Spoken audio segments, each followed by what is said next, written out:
Hi. അപ്പോൾ ഇന്ന് ഈഗോയെ പറ്റി സംസാരിക്കാം, അല്ലെങ്കിൽ അഹങ്കാരത്തെ പറ്റി സംസാരിക്കാം എന്നാണ് ഞാൻ വിചാരിക്കുന്നത്. പൊതുവായിട്ട് നമ്മുടെ നാട്ടിലൊരു തെറ്റിദ്ധാരണയുണ്ട്.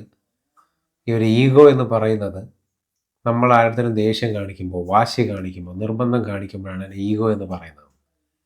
ഒരു സ്പിരിച്വൽ ടെർമിനോളജിയിൽ നോക്കിക്കഴിഞ്ഞാൽ, അതൊരു സ്പിരിച്വാലിറ്റിയുടെ കാഴ്ചപ്പാടിൽ നോക്കിക്കഴിഞ്ഞാൽ ഈഗോ എന്ന് പറയുന്നത് നമ്മുടെ self centered activity. Self centered activity എന്നുള്ള വാക്കിനെ വളരെ മിസ്യൂസ് ചെയ്യപ്പെട്ടു പോയി. നമ്മൾ ഒരു സെൽഫിഷായിട്ട് എന്തെങ്കിലും ഭയങ്കര മോശപ്പെട്ട കാര്യം ചെയ്താൽ മാത്രമേ അതൊരു ഈഗോയിസ്റ്റിക് അല്ലെങ്കിൽ സെൽഫ് സെൻറ്റേഡ് ആക്ടിവിറ്റി ആയിട്ട് കാണാൻ പാടുള്ളൂ എന്നൊക്കെ ഇന്ന് ആൾക്കാർ വിചാരിക്കുന്ന ഒരു കാലമാണ്. നമ്മൾ അങ്ങനെയല്ല. നമ്മുടെ ഒരു വില്ല് നമ്മൾ നിയന്ത്രിക്കാൻ ശ്രമിക്കുന്നത് എന്തോ അതാണ് ഈഗോയുടെ ആക്ടിവിറ്റി, അല്ലെങ്കിൽ സെൽഫ് സെൻറ്റേഡ് ആക്ടിവിറ്റി എന്നുള്ള ഒരു സ്പിരിച്വാലിറ്റിയുടെ കാഴ്ചപ്പാട്, അല്ലെങ്കിൽ ഒരു ആത്മീയപരമായ കാഴ്ചപ്പാടിൽ പറയപ്പെടുന്നത്. അപ്പോൾ ഇന്ന് ഈഗോയ്ക്ക് ഭയങ്കര കയ്യടി കിട്ടുന്ന ഒരു കാലഘട്ടമാണ്. ഈഗോയ്ക്ക് ഒരുപാട് ഫാൻസ് ഉണ്ട്. നിങ്ങൾ തന്നെ കണ്ടില്ല, നമ്മുടെ നാട്ടിൽ ഈ മുകുന്ദൻ ഉണ്ണി അസോസിയേറ്റ്സ് പോലുള്ള സിനിമകളൊക്കെ ഈഗോ ഗ്ലോറിഫൈ ചെയ്യുന്ന സിനിമകളാണ്. ഇത്തരം സിനിമകൾ പറയുന്നത് എന്താണെന്ന് വെച്ച് കഴിഞ്ഞാൽ, നമ്മൾ വളരെ സെൽഫ് സെൻറ്റേർഡായിട്ട് ജീവിച്ചാൽ മാത്രമേ നമുക്ക് നേട്ടങ്ങൾ ഉണ്ടാവൂ എന്നാണ് പറയുന്നത്. പക്ഷെ അങ്ങനെ അല്ലാതെ ജീവിച്ച് നേട്ടങ്ങൾ ഉണ്ടാക്കിയ ആളുകൾ പണ്ടുണ്ടായിരുന്നു, ഇപ്പോഴും ഉണ്ടായിരുന്നു. ഇപ്പോൾ എണ്ണത്തിൽ കുറവാണെന്ന് വെച്ചാൽ തീർച്ചയായിട്ടും എണ്ണത്തിൽ കുറവാണ്. അത് നമ്മൾ ഈ സെൽഫ് സെൻറ്റേർഡ് അല്ലാതെ ജീവിച്ചാൽ നമുക്ക് നേട്ടം ഉണ്ടാവാത്തത് കൊണ്ടാണെന്ന് ഞാൻ വിചാരിക്കുന്നില്ല. പക്ഷെ മറ്റന്നാണ് കുറച്ചുകൂടെ എളുപ്പം, ഈസി അതാണ്. ഇപ്പം എന്നോട് ഒരുപാട് പേര് പല കാലഘട്ടങ്ങളിൽ പറഞ്ഞിട്ടുണ്ട്, ഞാൻ സെൽഫ് സെൻറ്റേർഡൊന്നും ആവാതെ ഞാൻ വളരെ സ്നേഹത്തിലിരുന്നപ്പോഴാണ് ആളുകളുടെ അടുത്ത് അഡ്വാൻറ്റേജ് എടുത്തത്, എന്നെ ഇങ്ങനെ യൂസ് ചെയ്തത്, അങ്ങനെ യൂസ് ചെയ്യുന്നത്. നമ്മൾ നല്ല രീതിയിൽ പെരുമാറുക, പ്രവർത്തിക്കുക എന്ന് പറഞ്ഞാൽ മന്ദബുദ്ധി ആവുക എന്നാണെന്ന് ചില ആളുകൾക്കൊരു തെറ്റിദ്ധാരണയുണ്ട്. അങ്ങനെയല്ല. നമുക്ക് കോമൺ സെൻസ് എന്നൊരു സംഭവം ഉണ്ടല്ലോ, അത് നമ്മൾ ഉപയോഗിക്കണം. നമ്മുടെ അടുത്ത് ഒരാൾ സഹായം ചെയ്യുമോ എന്ന് ചോദിച്ചാൽ, നമുക്ക് ചെയ്യാൻ പറ്റുന്ന സഹായമാണെങ്കിൽ മാത്രമേ നമ്മൾ ചെയ്യാവൂ. നമ്മളത് ചെയ്യാൻ പറ്റില്ല എന്ന് നമുക്കറിയാം, നമുക്ക് ഇഷ്ടമില്ലാത്തൊരു കാര്യമാണ്. പക്ഷേ നമ്മൾ അവരുടെ അടുത്ത് ചെയ്തു കൊടുക്കുന്ന ത്യാഗം കൊണ്ടൊന്നും ആയിരിക്കില്ല. നമ്മളെന്തുകൊണ്ടാണ് ചെയ്തു കൊടുക്കുന്നത്? ഞാനിനി ചെയ്തില്ലെങ്കിൽ എന്താകുന്നുള്ളൊരു പേടി, അല്ലെങ്കിൽ ഞാനിനി ചെയ്യാതിരുന്ന് കഴിഞ്ഞാൽ, ഞാൻ അന്ന് അവൻ എനിക്ക് ഈ സഹായം ചെയ്തു തന്നപ്പോൾ ഞാൻ ആ സഹായം ചെയ്താൽ പോയില്ലെങ്കിൽ അവൻ എന്നെ പറ്റി എന്ത് വിചാരിക്കും?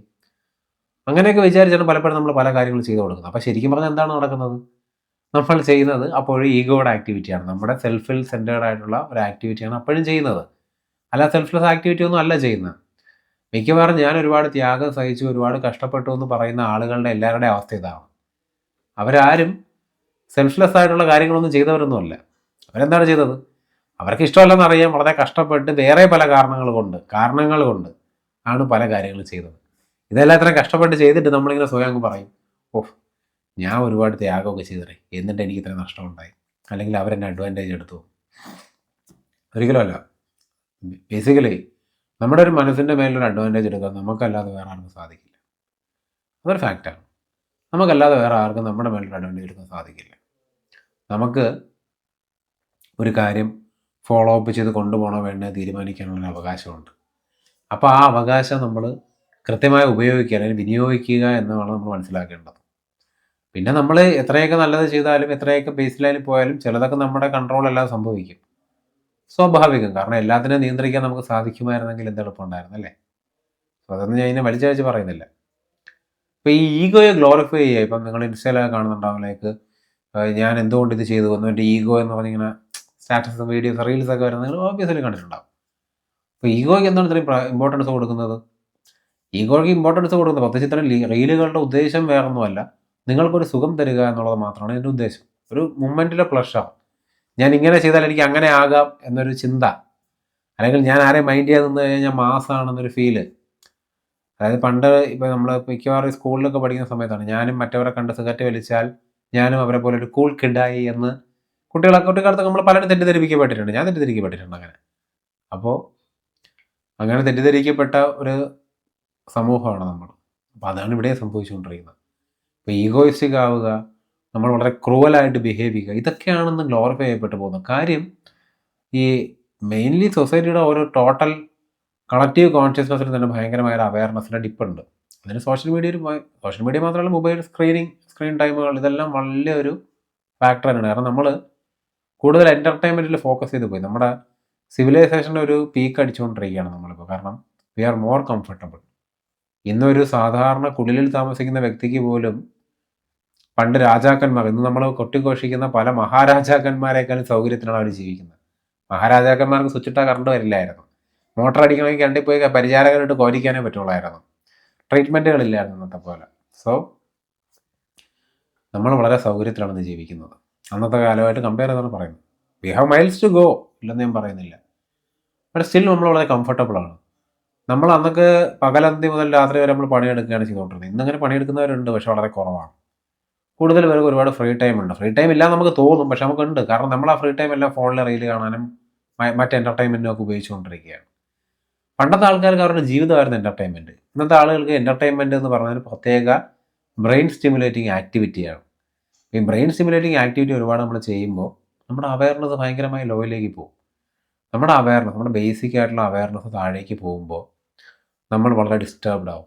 അപ്പോൾ ചെറിയ ചെറിയ പ്ലഷർ സ്പൈക്കുകൾക്ക് മാത്രമേ നമ്മളെ ജീവനോടെ ഉണ്ടെന്ന് സ്വയം ഫീൽ ചെയ്യിക്കാൻ തന്നെ പറ്റുള്ളൂ. അപ്പോൾ ഇത്തരം ഈഗോയെ മാസാക്കി കാണിക്കുന്ന റീലുകൾ, ഇത് മാത്രമല്ല, ഇതൊരു ഉദാഹരണം പറയുന്നതാണ്. ഇതുപോലത്തെ സംഭവം കാണുമ്പോൾ നമുക്ക് അപ്പോൾ കുറച്ച് നേരത്തേക്ക് ഒരു ആവേശം വരും. ഞാൻ ഇന്നൊന്ന് വിചാരിച്ചാൽ എനിക്ക് ഇതുപോലത്തെ ഒരു ഈഗോയിസ്റ്റിക്കൊക്കെ ആയാൽ നാളെ ഞാനും വലിയ കിടലാവും, അല്ലെങ്കിൽ ഞാനും വലിയ സംഭവം ആവും എന്ന് നമ്മൾ വിചാരിക്കും. നമുക്ക് നമ്മുടെ സെൽഫ് സെൻറ്റേർഡായ ആക്ടിവിറ്റി, അല്ലെങ്കിൽ ഈഗോയിൽ നിന്ന് പ്രവർത്തിച്ചുകൊണ്ട് നമുക്ക് ഒരുപാട് നേട്ടങ്ങളൊക്കെ ഉണ്ടാക്കാൻ പറ്റും ലൈഫിൽ, ഇല്ലെന്ന് ഞാൻ പറയുന്നില്ല. മെറ്റീരിയലിസ്റ്റിക് ആയ നേട്ടങ്ങൾ മാത്രമേ ഉണ്ടാവുള്ളൂ. അതുകൊണ്ട് നിങ്ങൾക്ക് മനസ്സമാധാനം ഒരിക്കലും ഉണ്ടാവാൻ പോകുന്നില്ല എന്നാണ് ഞാൻ മനസ്സിലാകുന്നത്. ഇപ്പം ഞാൻ ലംബോർഗിനിയിലിരുന്ന് കരഞ്ഞു നോക്കി, തെരുവിലിരുന്നും കരഞ്ഞു നോക്കി. പക്ഷേ ലംബോർഗിനിയിലിരുന്ന് കരഞ്ഞപ്പോൾ എനിക്ക് കുറച്ചുകൂടി ഞാൻ കംഫർട്ടബിൾ ആയിരുന്നു എന്നുള്ള പോസ്റ്റുകളൊക്കെ നിങ്ങൾ കണ്ടിട്ടുണ്ടാവും. പക്ഷേ പലരും കംഫർട്ടബിൾ അല്ല അങ്ങനെ ഇരുന്നിട്ട്. ആവുന്നവരുണ്ടായിരിക്കും. അവരത്രയും ഒരു ലോ ലെവൽ ഓഫ് അവയർനെസ്സിലുള്ളവർക്ക് സത്യം ഈ പരിസരം തിരിച്ചറിയാൻ പറ്റാത്ത പോലും ലെവലിൽ അവയർനെസ് ഇല്ലാത്ത ഒരു കാറ്റഗറി ഓഫ് ആൾക്കാരുണ്ട്. അവർക്ക് ചിലപ്പോൾ മറ്റുള്ളവരുടെ ഒരു വിഷമത്തിലൊക്കെ പ്ലഷർ കിട്ടും. അങ്ങനെയുള്ള ആളുകളാണ് നിങ്ങളെങ്കിൽ definitely you will be comfortable there. അതൊരു തെറ്റൊന്നുമല്ല, അല്ല, ഓരോരുത്തർക്കും ഓരോ രീതി. പക്ഷെ അങ്ങനെ അല്ലാത്തൊരാളാണ് നിങ്ങളെങ്കിൽ ഡെഫിനറ്റ്ലി നിങ്ങൾക്ക്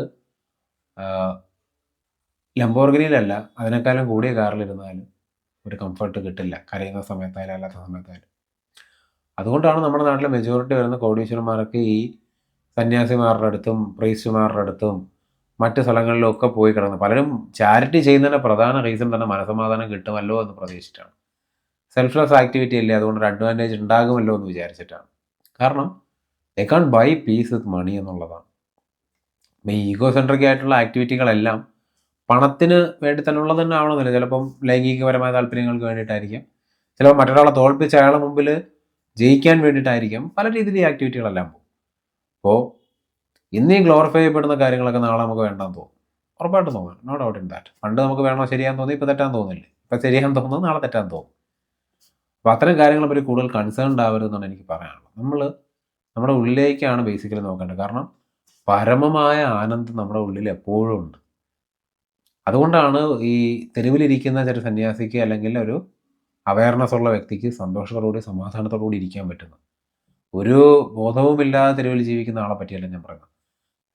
പ്യുവർ അവയർനെസ്സോടുകൂടി ലോകത്ത് ജീവിക്കുന്ന ആളുകളുണ്ട്, തെരുവിൽ ജീവിക്കുന്ന ആളുകളുണ്ട്. നിങ്ങൾ കണ്ടിട്ടുണ്ടാവും, ചിലപ്പോൾ ഞാൻ കണ്ടിട്ടുണ്ട് ലൈഫിൽ. സോ അവർക്ക് അവരുടെ അവയർനെസ്സിൻ്റെ ക്വാളിറ്റിയാണ് അവരുടെ ഹാപ്പിനെസ് തീരുമാനിക്കുന്നത്.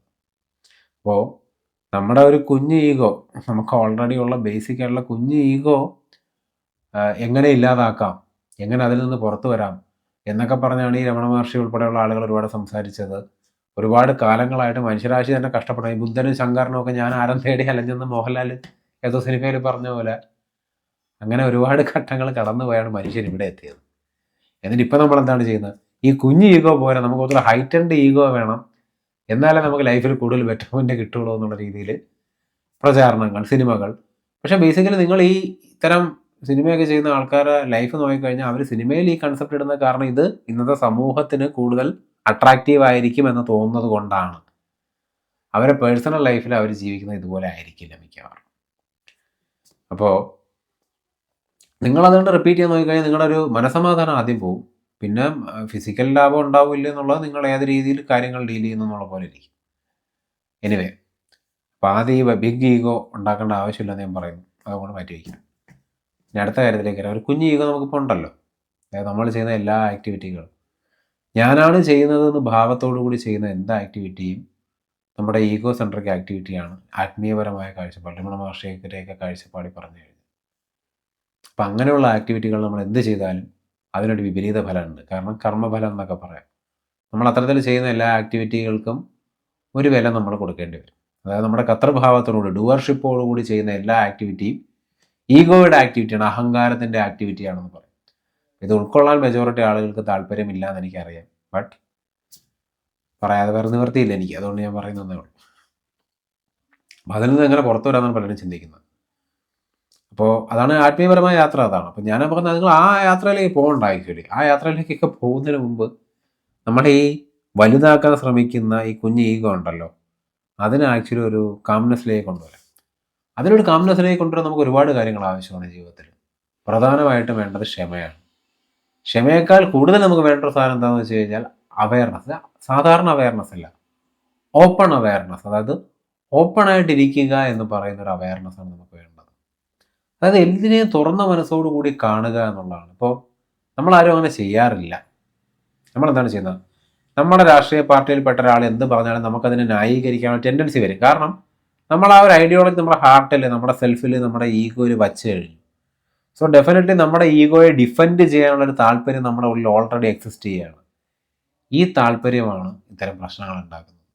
അതായത് ഒരു രാഷ്ട്രീയ നേതാവോ സിനിമ നടനോ ആരോ നമുക്ക് ഇഷ്ടമുള്ള ഒരാൾ, നമ്മളെ ബന്ധു തന്നെ ആവട്ടെ, അയാളൊരു കാര്യം പറയുമ്പോൾ തെറ്റായിരിക്കാം, പക്ഷെ നമ്മൾ വളരെ ബയാസ്ഡ് ആണ്. നമ്മൾ ഒരിക്കലും ഇതിൻ്റെ മറുവശം ചിന്തിക്കുകയില്ല. നമ്മൾ അയാൾ പറഞ്ഞാൽ ശരിയാണെന്ന് സ്വയം വീഴും.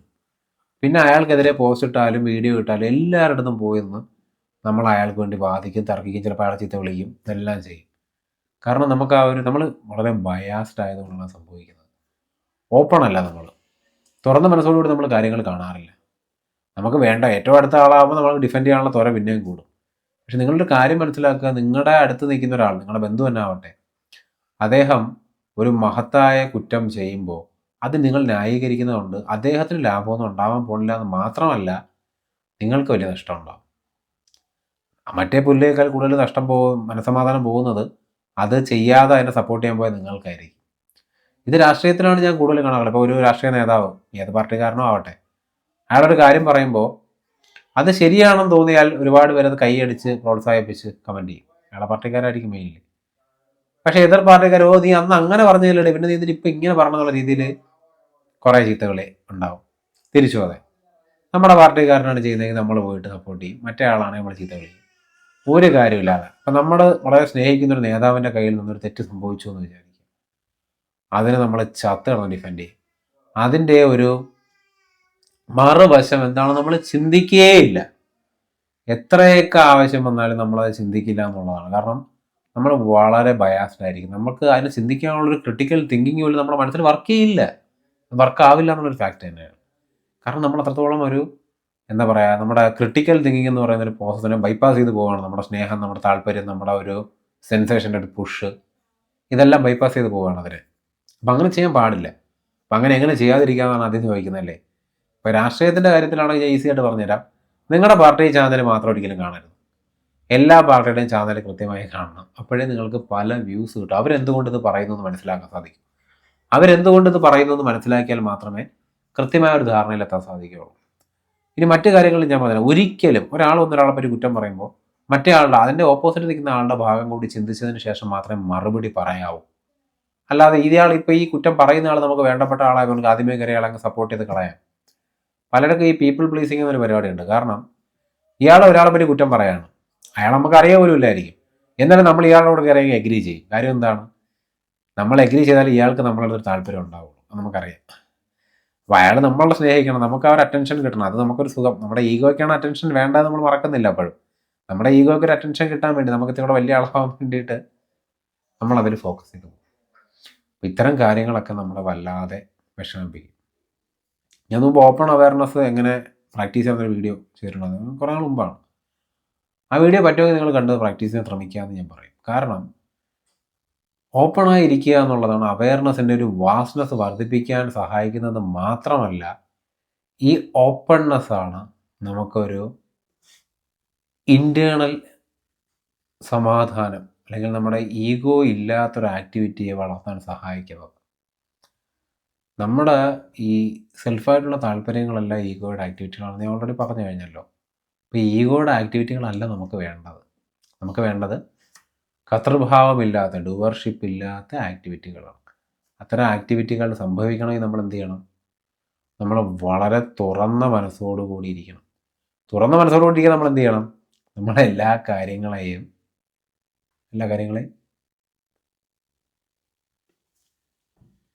അറിയുക, കാണുക, കേൾക്കുക.